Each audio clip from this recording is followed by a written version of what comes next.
City Council on Monday night prior to our executive session during the council meeting. Mayor is here to answer your questions about that. We also have with us Councilmember Paul Lyons, who's the chair of the Public Safety Committee, who may be able to provide some additional details. We'll go for about a half an hour, and at that point I'll probably wrap us up. We'll let everybody know when we have the last question, and then what am I missing? Anything? Okay. I have a question. What about Mr. Eagle? He's the one that actually made the decision about the money. So Mayor Gerlach is who's here today to speak with all of you, and he has a prepared statement. I would like you, everyone, if we don't mind, please let him give his statement, and then we'll open it up for questions. If anybody has questions that we don't respond to, I have cards over here. You're welcome to send me your questions via email. Good morning, and thank you all for coming today. It's looks good to have a full house. First, I want to start off by saying, you know, I can't assume to understand what the Albers have been through.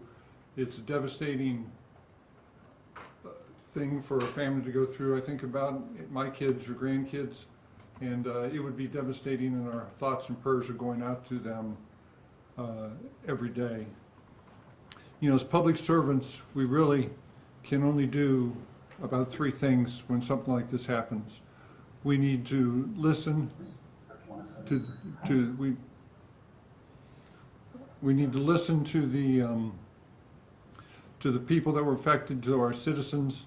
We need to learn from what they say, and then we need to excuse me, we need to respond to what we heard. And I think that's what the city has been trying to do and will continue to do. But we won't only respond once, we'll continue to respond as we learn more and more about this. The first question probably is, well, how have you responded?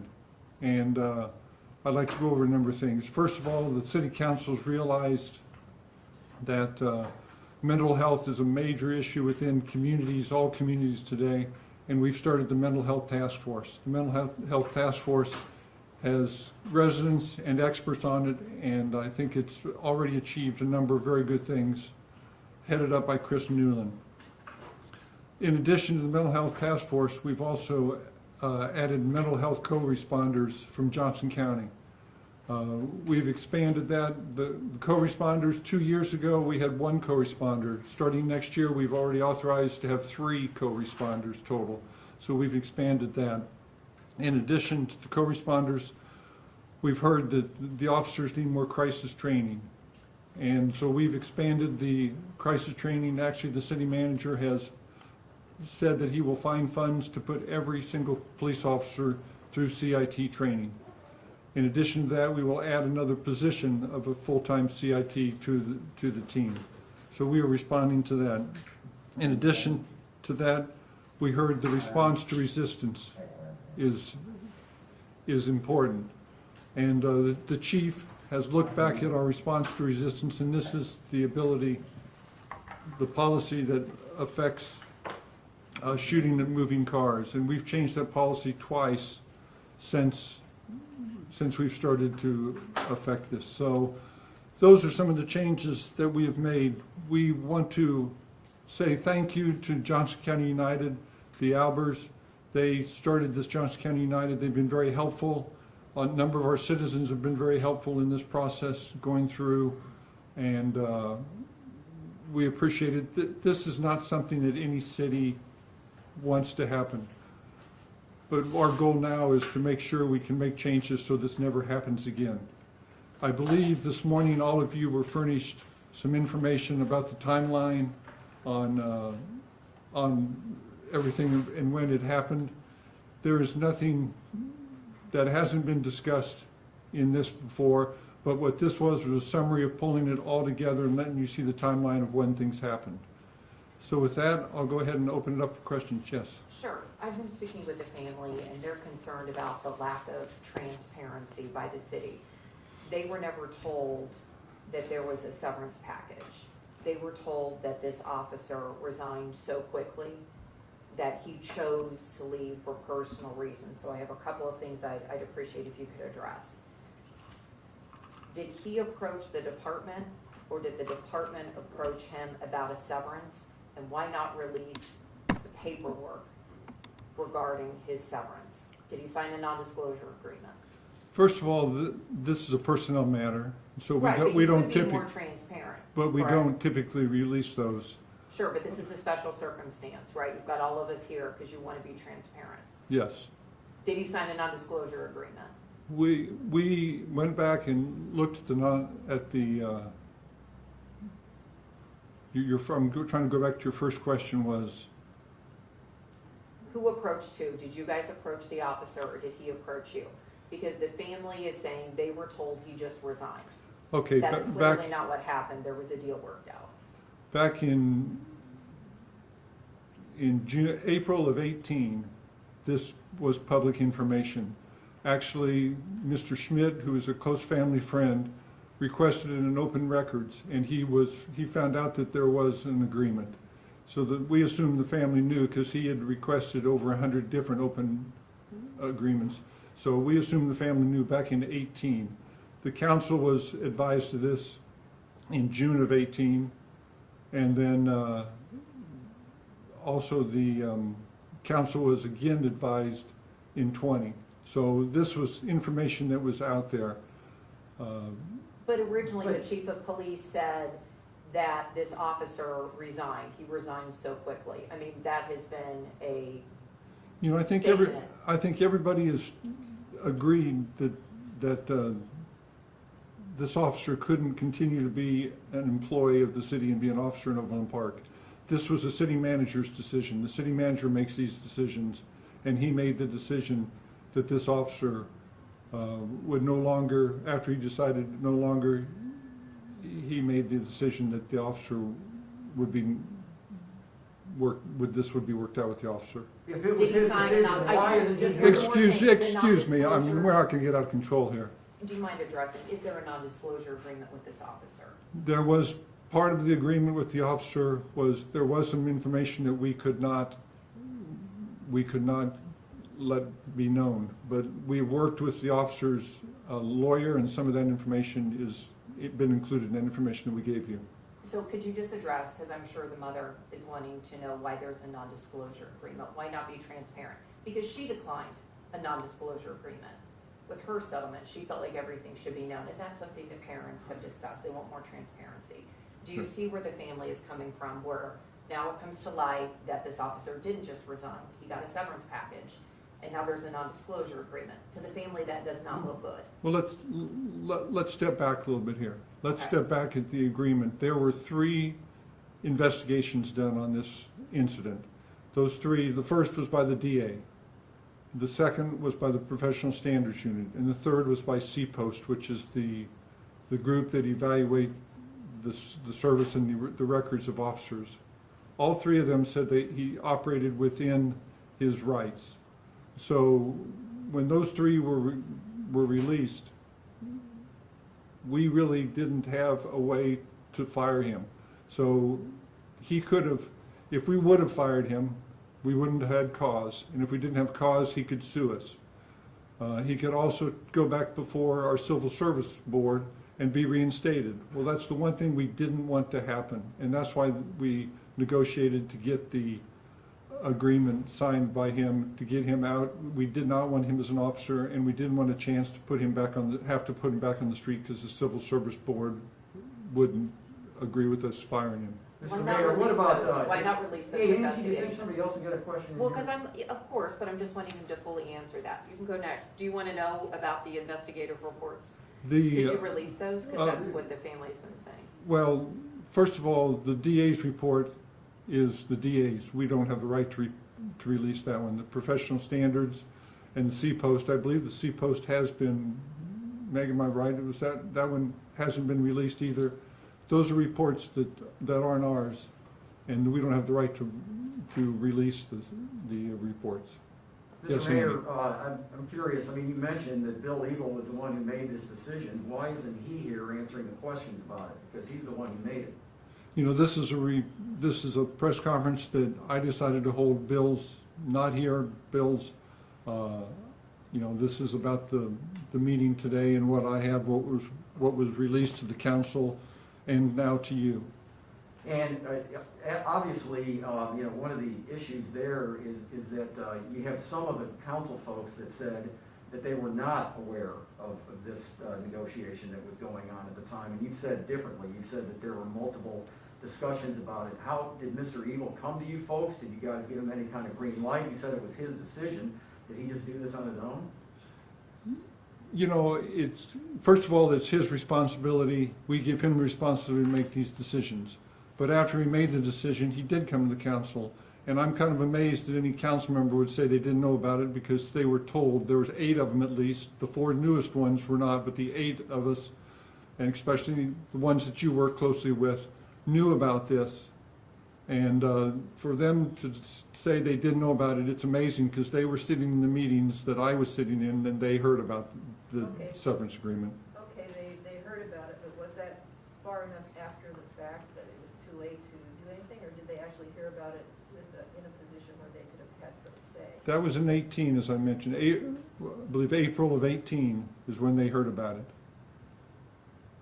And what about, I did want to ask you about what Ms. Albers has said. I mean, back in February of 2018, you had your police chief, Frank Donchez, and the district attorney, Steve Howe, stand in front of this community and tell us that this officer did nothing wrong, that there was not enough there to charge him with a crime. And yet you folks paid him $70,000 to leave this department. So which is it? Did he actually, did those, Ms. Albers believes they lied to the community. Your police chief and the DA lied to the community. What's your response to that? I would say they didn't say he didn't do anything wrong. He said there wasn't enough to charge him with. And I think since they couldn't charge him, we had to make a decision. Do we fire him, like I mentioned before, and go to long legal battle and have our civil service board actually put him back on? Or should we negotiate and make sure he's out of this community and not an officer in our city anymore? City manager made the decision. He's the one that made that decision to get him out of the community. I think everybody agreed we didn't want him as a police officer anymore.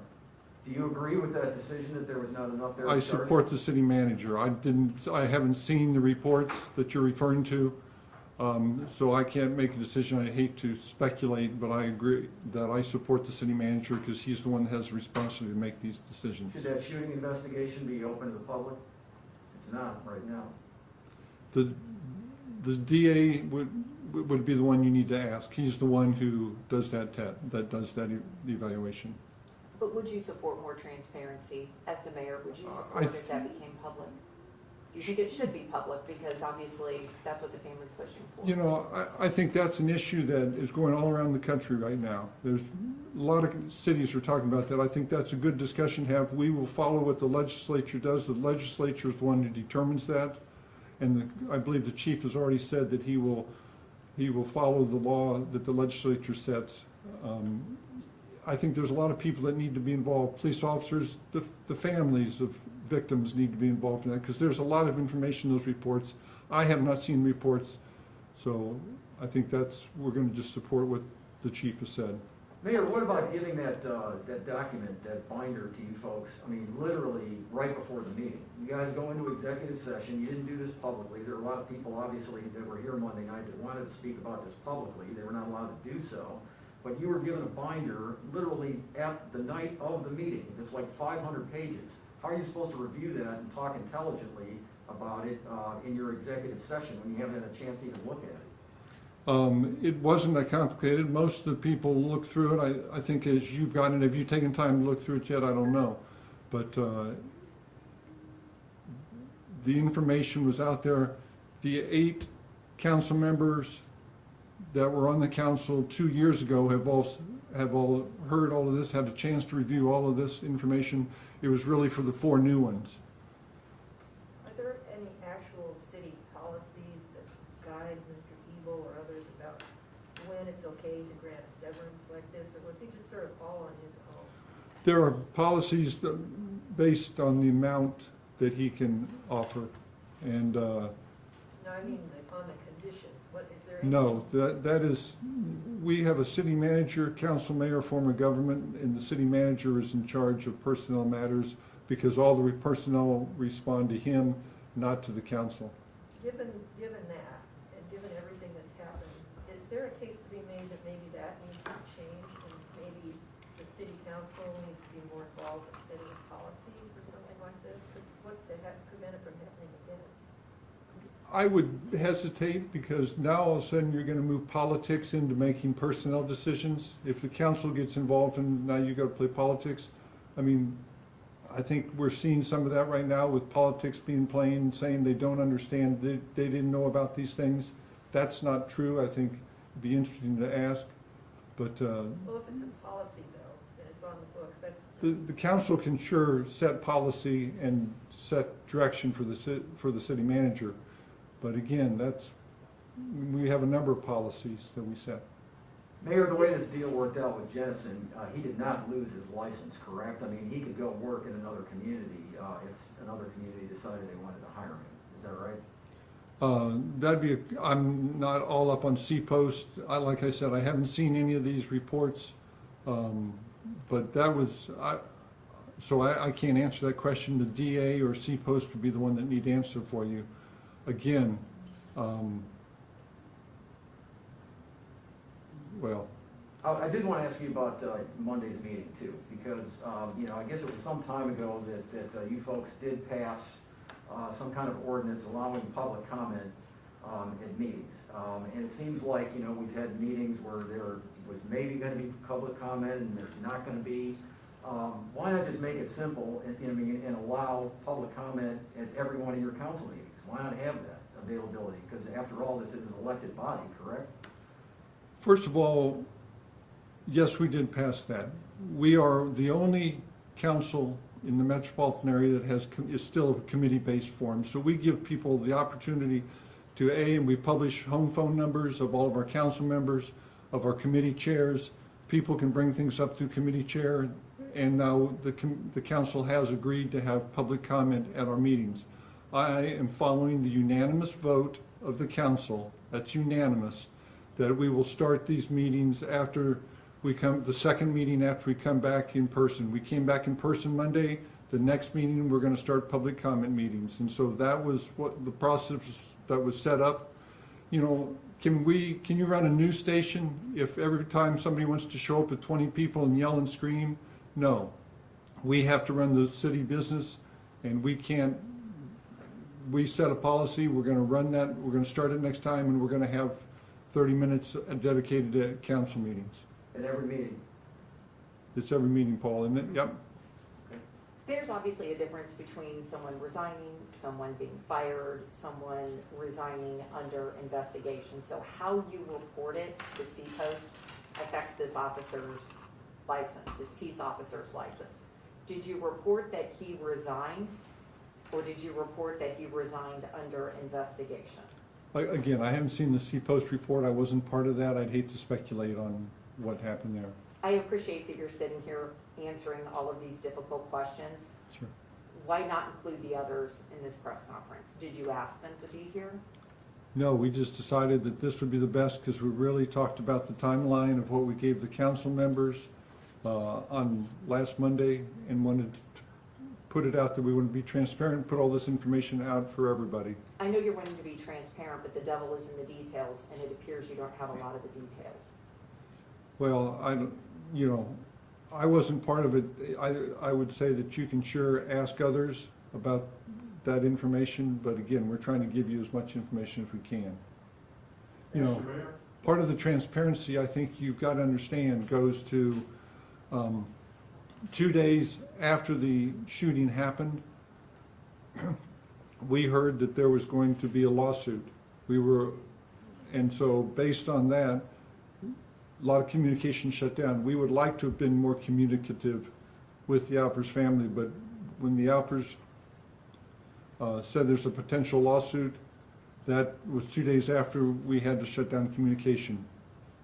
Yes. Mr. Mayor, would you be willing to compel not only the police chief, but also the city manager to sit down and have a frank, transparent discussion with community members? I would say that's up to them. I don't, compel is a strong word. I would say that would be up to them. Mr. Mayor, in the beginning of your statement, you said that Schmidt, the family friend, learned about the severance agreement through open records requests in April of 18.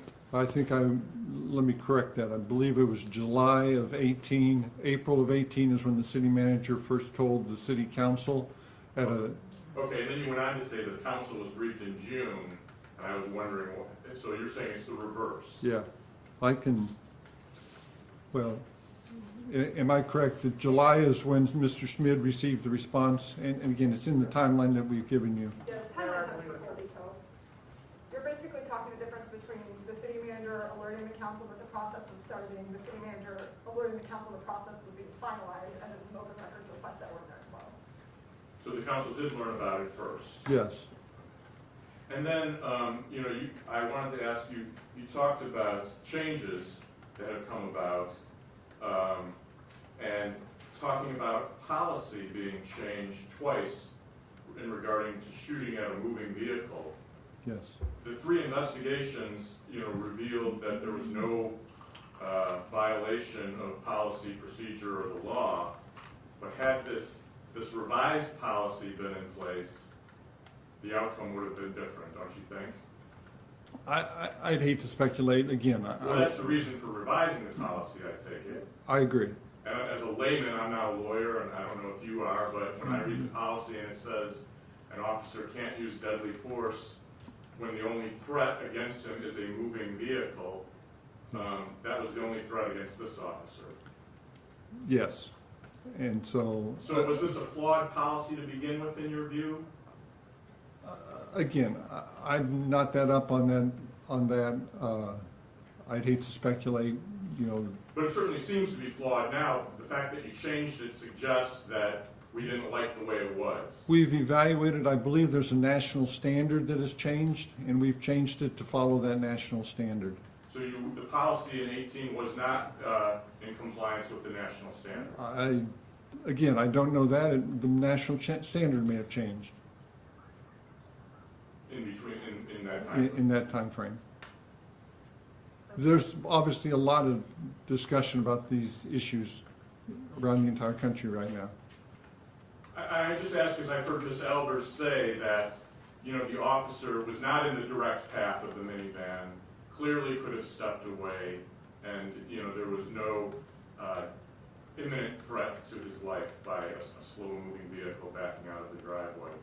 Would you agree with that assessment? Well, again, you need to talk to the DA who did that. But I'm interested in your view of it. Well, I'm a layman. I'm not even a lawyer. I'm a marketing guy. So, What do you think? I don't want to speculate on something like that. That is too dangerous to speculate on. Well, sir, he pulled his gun out of his holster before the garage door was even fully open. The video shows that. So, do you think that was appropriate? Do you think that was an appropriate response for a welfare check on a teenager? Again, you're asking me to speculate. I'm not a sworn No, police I'm officer. I haven't trained as a police officer. You're elected as a leader of this community. I'm sorry. Why not give your opinion about it? You're asking me to speculate an opinion that's uneducated opinion. That'll do nothing but get everybody in trouble.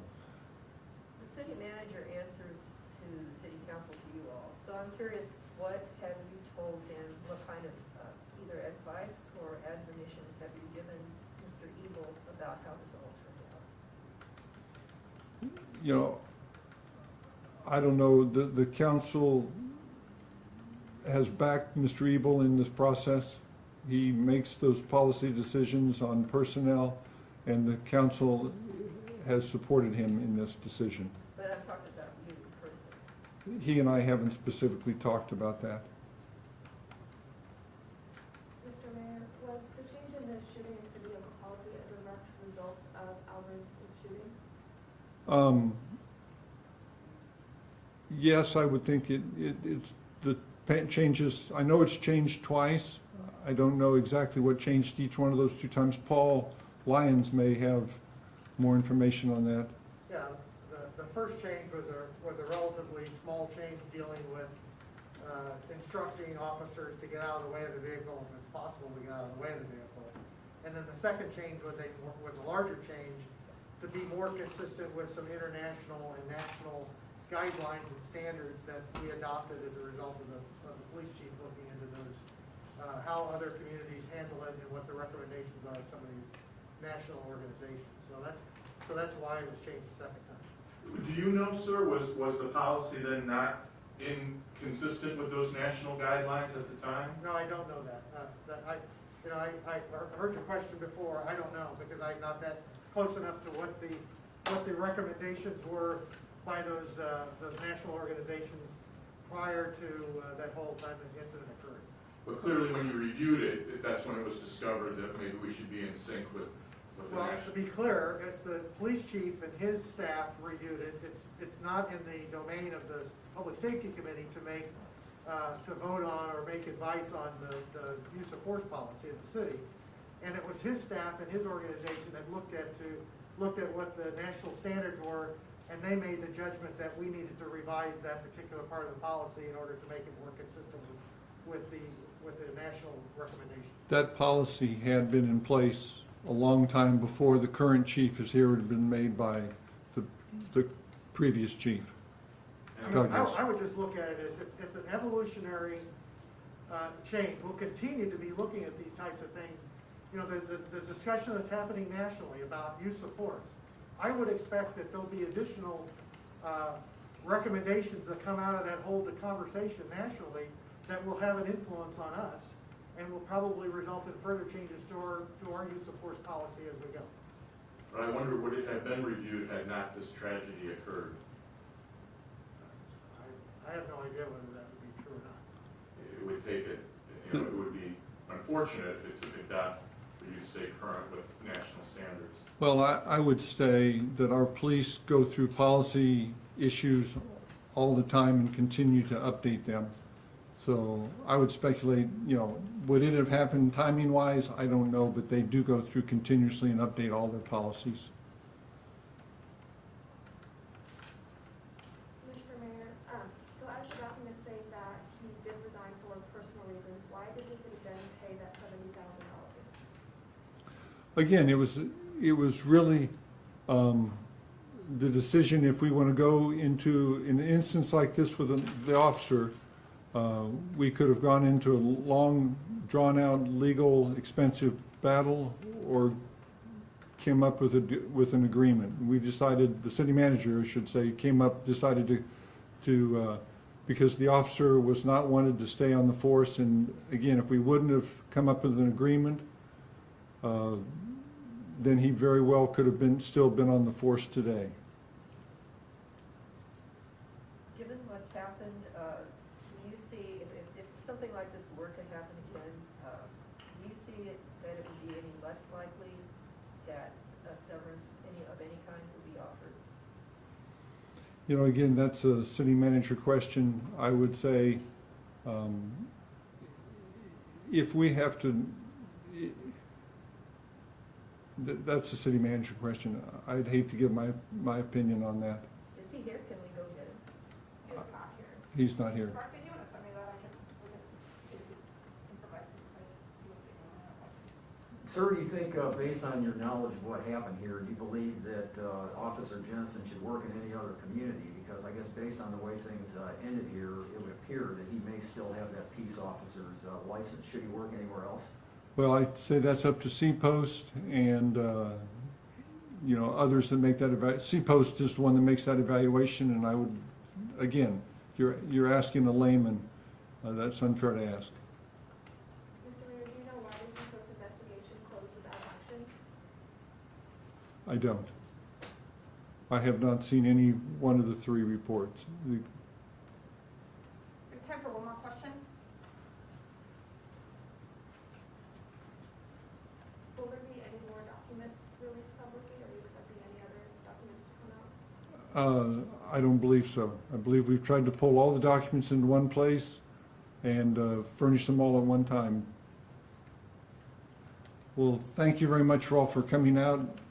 Again, there's a lot of information here, and we hope you have a good day. Thank you very much. Thank you. Thank you, Mayor.